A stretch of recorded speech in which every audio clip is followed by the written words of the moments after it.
my jam, I feel good. How you Yo, feeling? Howard. I feel good. what's going on? So, Mr. Lindzon. What's going on at the empire of Allstarcharts? Building cool stuff. You should see these breath charts I'm going to send you. I'm telling you, dancing bubbles. This is where the future is. Future isn't talking dogs. I'm trying to find the perfect. My dog is so close to talking. What is Lindsay going to say? What are Lindsay's first words? Bacon. Bacon? Yeah, the problem is it's 2 syllables. If there was a 1 syllable word for bacon, she's so close to saying it. When I hold different meats to her mouth, you can feel her like on the verge of talking. They got talking dogs that go on YouTube. Say hello. Hello. It's crazy. Are they really? Of course, you could train dogs to do anything. They're mad smart. Oh my God. I thought I was the first guy to try this. No, your dog's just slow. Lindsay's just not picking it up. Lindsay. My picks are on fire. Are you getting a few right these days, Howard? Yeah, we talked about stone and pags. They're just fucking relentless. I just added some stone today. I mean, like Brazil is literally falling into the ocean, and the stocks are going up, so it's got to be bullish. Since they're not like sexy, it's just the right play. You know, PayPal, Square of Latin America is working. Okay, so why do you say? I mean, they're working. To me, that's as sexy as it gets. But why do you say they're not sexy? Well, they're not gapping up 30% a day, and they're not doing the Tesla thing. I mean, if that's your benchmark for sexy, I mean, That geez. is my benchmark. I mean, this is the opposite of sexy. This is cute. Tesla sexy. Not Tesla, the company, or anything about Elon Musk. The stock is a sexy, just the fact that it has the Tesla Q, like it has the haters. It's just everything about the company. You know, nothing is to me cool about it. Like he's kind of like a carnival, Jesus Christ. I think it's pretty cool. The cars are dope. You'd agree. That's cool. Cars are not dope to me. What do you mean? What are you talking about? I think the sound of a Porsche, the sound of a engine is cool. Listen, I'm old, man. I'm on the bubble, you call it. Like once I died, no one will think what I think is cool. Is that because you got a Porsche now? So you're like, you know, you drive There's around. the boomers, Fox News, CNN, MSNBC. Those are the boomers. They're almost dead. They're like, oh, so close, right? TMZ. No, TMZ is a younger crowd. Okay, so not TMZ. So news, TV news, cable news, right? All sides, all 9 sides of cable news. Are you trying to be like the Marlon Brando of VC with like Holden Lindsay? Like,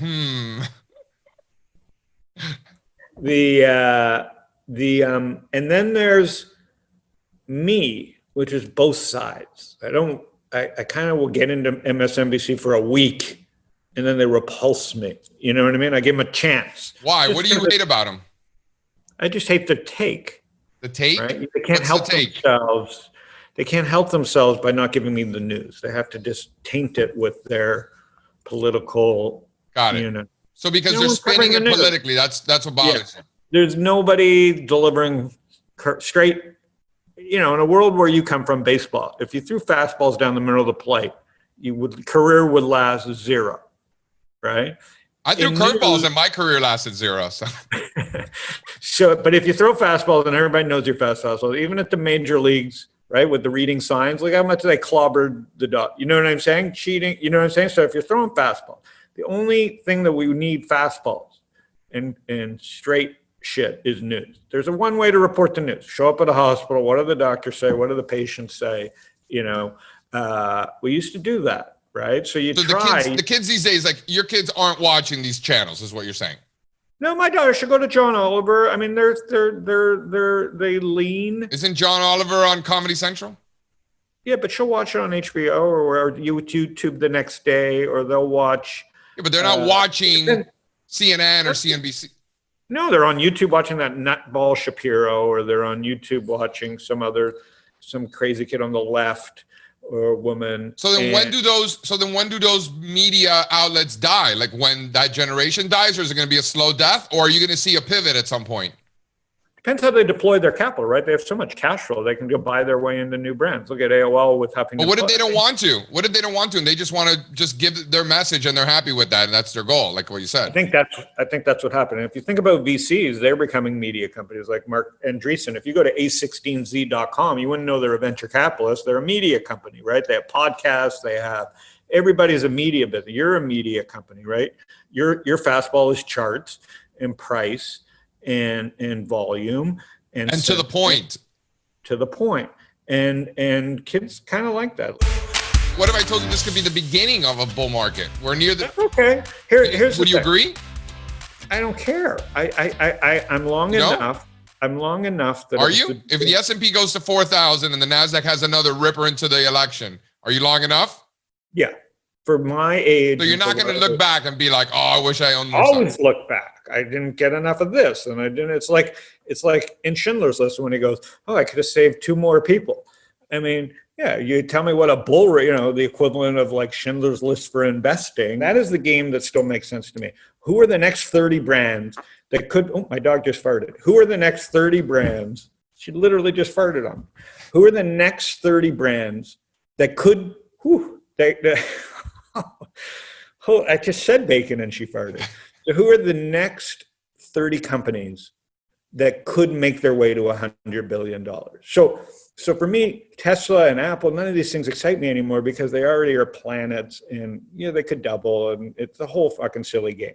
The game that interests me right now in the public markets is finding the Shopify at 10 billion, finding these 10 to 15 to $20 billion companies based on their brand and based on their business model and based on their community and based on their network and based on their singularity of focus and founding CEO that are on their way to 100 or 200 billion. That is the only game that makes sense to me. If you're trying you're looking for mid caps that are growing.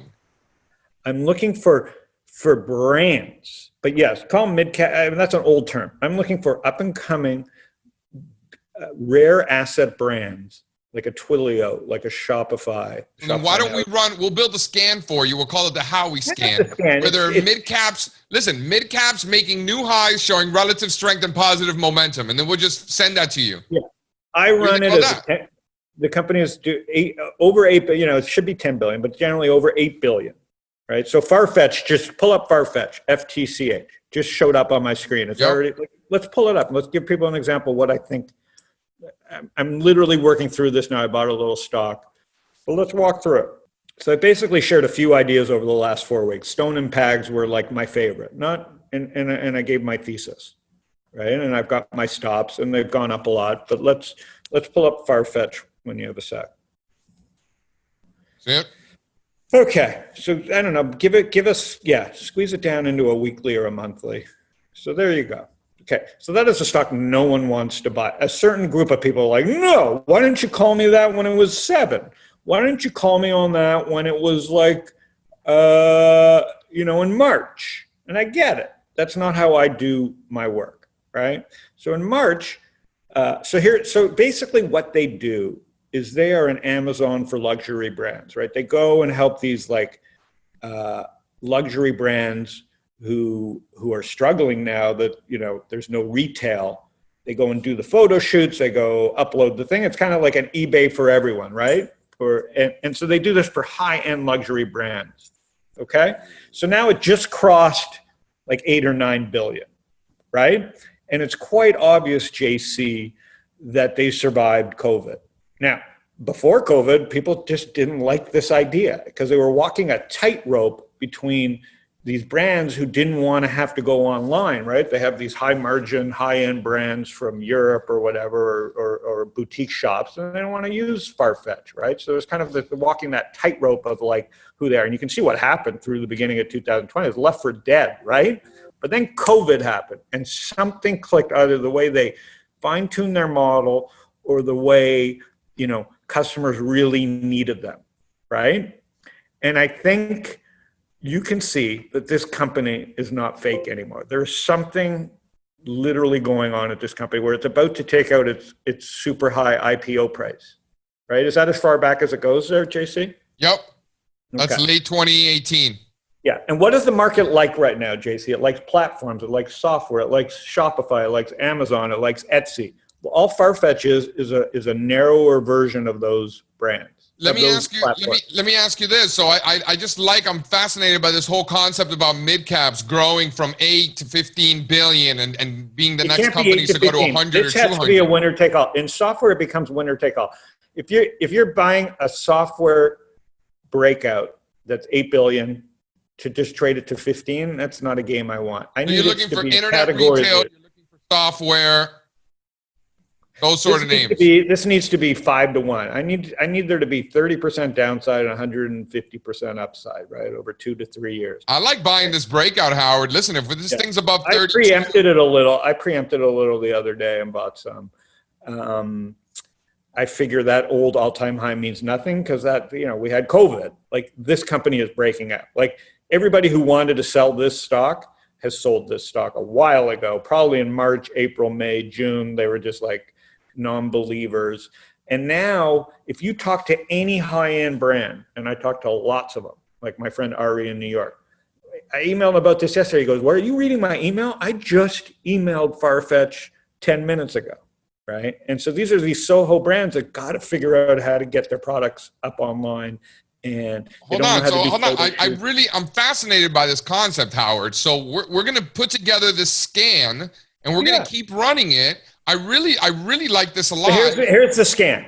8 billion software companies, preferably, I can eyeball all of them once you run the scan, but there's software first companies, founder led, generally near or at all-time highs. They have to be near or at all-time. Yeah, of course. And then what I also love is no social. Then you add the final thing is no one's talking about them, right? Because usually that's the sentiment. That's a sentiment. Now, a competition in this area that's kind of pivoting too is the Real, REAL. My sister works there. Yeah. So I think they're killing it. To her. I think they're killing. I mean, the market cap's only $1 billion, so it doesn't meet but they've kind of become like the pawn shop for rich. Yeah. High. And so I think there's something there too, but the price, the market cap and the winner take all feeling of it feels more like a pawn shop for high end items.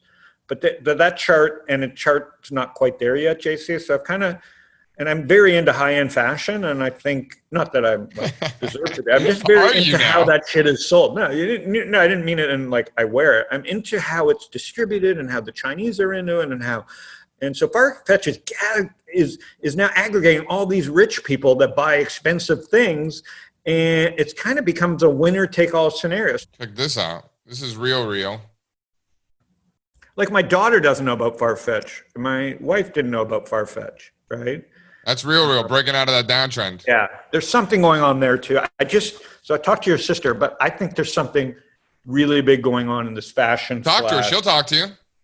Yeah. She'll give you the inside scoop. It's San Francisco based. She used to work at Cartier, so it's night and day with her experiences. Yeah. So what I'm saying is no one's talking to people. They're all like, what does Goldman say? What does this say? To me, it's price. I'm looking for. Why are you always hating on Goldman? You're always hating on Goldman. Because they don't add value right now. Davey Barstool is making more sense with his green hammer saying stocks only go up. You think he knows that a green hammer is an actual candlestick formation? He's that clever? I just think there was a great podcast. It's a bearish podcast always. Grant Williams, who's Real Vision. He's just so smart, an English guy. It's like, I ride 5 days a week, so I have 2 hours where I just zone out to podcasts. And I never listen to bearish podcasts unless stocks are at all-time highs. I want to hear how crazy people who are always bearish, they're driving themselves bananas. Oh my God, can you imagine? I cannot believe this shit. It's fascinating to listen to. I don't want to hear bearish people in March. I wanted to talk to people who could see 5 years ahead. It's too late. So in March, I was only talking to people like Jim O'Shaughnessy and Fred Wilson and venture capitalists because they've seen this before. They don't believe the world's going to end. It generally pays not to bet on the end of the world. And so that's who I wanted to talk to. Flash forward to August. We've already gone through FOMO. So those people are like in or they're out. Now we're in this phase of the market where we're grinding higher because no one's in the market and everybody on the sidelines is bearish. They're digging in at their support lines. The S&P is at 2,800. They were leaning against 2,800 short, all these smart guys, Tepper, whatever. I haven't heard a fucking peep in 20% of the S&P from David Tepper, right? Not a fucking peep. All these guys that were like drawing trend lines at the S&P 20-something% ago. You know what the average move is that these guys got bearish at, and they've gone silent. Okay. You and I are open-minded. We have not so much money that we can't change our mind. Farfetch is a perfect example. It's a big advantage having less Huge money. advantage. Looking at People don't get Farfetch that. with a clear eye is what I want to look at. Yeah, it's overvalued at $10. Yes, the real is probably overvalued at $1.5 billion. But I'm looking at it as a market cap thing. If Farfetch is going to win hearts and minds of everybody in the high-end luxury category, and they know how to upload, take photos of inventory. They know how to do that shit that the boutique doesn't know how to do. Amazon's going to end up not going in that business. They'll buy the business. Hold on, let me ask you this. Why? And they won't pay $10 billion. They'd rather pay $50 billion for a true leader, right? This is the other thing that people don't understand. Why would Amazon pay $10 billion for something that hasn't fully won yet? They could pay $100 billion and just take it once it's already won. Hold on, Howard. So is that why the 1 billion, 2 billion companies aren't there yet? Because they haven't proven that they're so much more risk. And again, God bless people that want to. But the reward is 10 times bigger too. Yeah, but those Farfetch people that were buying it at 6 probably aren't as excited at 30, right? And you're excited. And that's where the real move is. Like, I wasn't excited about Spotify at 25 billion. I'm excited about it at 50 eight's the number. billion. Eight's the number. No, 10, 12. I mean, 6, something bigger than what it used to be, because you need coverage. You need liquidity. And then what's too big? 100 billion. Okay, so anything from 6 to 100 billion, that's the scan. Less risk, not as much upside. All-time highs. All-time high, software, Founder, CEO. Founder-led. That's really important, social, huh? Yeah. Why? I think because it's a big company. And you don't need someone who doesn't understand the culture, and because you're already overvalued. Like in this world, we're all overvalued. Every single asset is overvalued. You're fucking overvalued. This is a good riff that you're getting out of me, because this is how I think. Like I'm going into the market every day thinking every single ticker I pull up, there's not worth looking at fundamentals anymore. All I look at is 2 things: the price and the market cap. And then I'm playing building block, Sim City, trying to say, can this $10 billion company be a $100 billion company? It's really how many companies do you think are in that universe? 50 to 100. That many? At any one point in time, yeah. All right, done. That scan. Yeah. If Straza could just like hear me right now, he's gonna be like, that meme. Well, you're recording. The thing that I have, the data that no one else has, is the social sentiment. And you can't get it. Like, we can get it. I don't understand why you're not giving it to me. Like, I'm your boy. It's not giving to you. It's very particular in how you read it. It's valueless or value. It's. Let me be the judge of that. Yeah, I agree. But I'm saying I don't know if it's that necessary. It's a finishing little thing that I like to see. So when I'm looking at the real versus Farfetch, I'm trying not to own 100 stocks. I'm trying to put my chips behind, 10 to 15 at a time that I think have 4 to 5 to 1 upside versus downside, right? And then I'm trying to put enough leverage in my portfolio, because I don't use leverage. Sure, I'm trying to put as little money to work as possible to match the beta of the NASDAQ, of the best performing index. Right. And you'd rather do that than just buy the NASDAQ and call it a day?